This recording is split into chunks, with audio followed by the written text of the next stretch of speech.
Hello दोस्तों, कैसे हैं आप। उम्मीद करती हूँ आप सभी बहुत अच्छे होंगे। चलिए जानते हैं अपनी आज की कहानी के बारे में। सर्द नवंबर की रात थी। मैं एक ट्रेन के डिब्बे में अकेला बैठा था। ठंड के कारण मैंने पैंट और शर्ट के नीचे इनर पैजामा और ऊपर से हाफ स्वेटर पहन रखा था। मेरे पास एक बड़ा बैग भी था। तभी एक नवयुवती जो लगभग 25 वर्ष की लग रही थी मेरे सामने वाली सीट पर आकर बैठ गई। उसने सिर्फ एक साड़ी पहन रखी थी और एक झोला ले रखा था। यात्रियों की संख्या कम थी, इसलिए डिब्बे में बहुत ही सन्नाटा था। उस युवती ने इधर उधर देखा और हमारी नजरें कई बार टकराई। मुझे आश्चर्य हुआ कि वह इस सुनसान स्टेशन से इतनी रात को अकेली क्यों चढ़ी है और उसे कोई छोड़ने भी नहीं आया था। कुछ समय बाद मैंने उससे पूछा, आप कौन से स्टेशन से चढ़ी हैं। उसने बहुत धीमी आवाज़ में जवाब दिया, जिसे मैं सुन नहीं पाया। मैंने दोबारा नहीं पूछा और चुप रहा। फिर मैंने पूछा, आपको यहाँ कहाँ तक जाना है। उसने कहा, लखनऊ। इस बार मैंने स्पष्ट सुना और चुप रहा। फिर उसने पूछा, आपको कहाँ जाना है। मैंने कहा, मुझे भी लखनऊ जाना है। इस प्रकार हम दोनों के बीच बातचीत शुरू हो गई। रात के 10 बज रहे थे और ठंड बढ़ती जा रही थी। मैंने अपने बैग से कंबल निकाला और ओढ़कर बैठ गया। उस युवती को एक साड़ी में ठिठुरते देख मैंने उससे पूछा, आपने कोई ऊनी कपड़े नहीं पहने हैं और ना ही कोई शॉल लाई हैं। उसने कहा, असल में जब मैं घर से निकली थी तो अच्छी खासी धूप थी। मैंने अपना कंबल उसे देते हुए कहा, यह लीजिए, ओढ़ लीजिए। उसने धन्यवाद कहते हुए कंबल थाम लिया। फिर मैंने पूछा, आपको कोई छोड़ने नहीं आया। उसने कहा, घर पे कोई छोड़ने वाला नहीं था। मैंने पूछा, आपके पति क्या करते हैं। तब उसने कहा, क्लर्क हैं। मैंने फिर कहा, वह घर पर नहीं थे। उसने कहा, नहीं, ड्यूटी पर गए थे और उनके वापस आने से पहले ही मैं चली आई।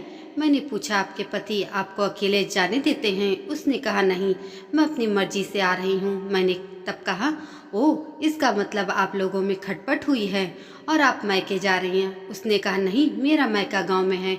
मैंने कहा, तो आपको अपने मैके जाना चाहिए था। तब उसने कहा, मैके में कोई नहीं है। मैं अपने माँ बाप की अकेली संतान हूँ और मेरे माता पिता अब इस दुनिया में नहीं हैं। तब फिर मैंने कहा, ओह, तो फिर लखनऊ में आपका कौन रहता है। उसने फिर कहा, मामा के लड़के बैंक में हैं, उन्हीं के पास जा रही हूँ। क्या आपके पति ने आपको मारा पीटा है। उसने कहा, ज़्यादा कुछ नहीं, बस एक बार दरवाजे से टकराने पर गुस्से में कुछ कह दिया। कुछ समय बाद मेरे फ़ोन की रिंग बजी और मैंने फ़ोन उठाकर कहा, हेलो, हाँ बोलो, क्या है। मैंने तुमसे कहा था ना कि मुझे फ़ोन मत करना। मैंने फ़ोन काट दिया। थोड़ी देर बाद उसने पूछा, इतनी रात को आप किसको डांट रहे थे। मैंने कहा, मेरी पत्नी थी। उसने पूछा, क्या आप घर से नाराज़ होकर आए हैं। मैंने कहा, हाँ। उसने पूछा, फ़ोन पर क्या पूछ रही थी वो। मैंने फिर कहा, पूछ रही थी कि कुछ खाया पिया कि नहीं। तब उसने कहा, फिर आप डांट क्यों रहे थे। मैंने कहा, और नहीं तो क्या, ऐसी औरत किसी को न मिले। उसने कहा, क्यों, क्या हुआ। मैंने कहा, बात बात पर मेरी माँ को ताने देती है। फिर उसने कहा, आपके परिवार में कौन कौन है। तब मैंने उसे बताया, मेरे माँ बाप, मेरी पत्नी और 2 बेटे। कुछ समय बाद वह उठकर गुसल खाने की तरफ गई। तभी जोर से उसकी आवाज़ आई, दूर रहो, दूर रहो। मैं जल्दी से उठा और देखा कि एक नौजवान हट्टा कट्टा व्यक्ति उसके पीछे आ रहा था।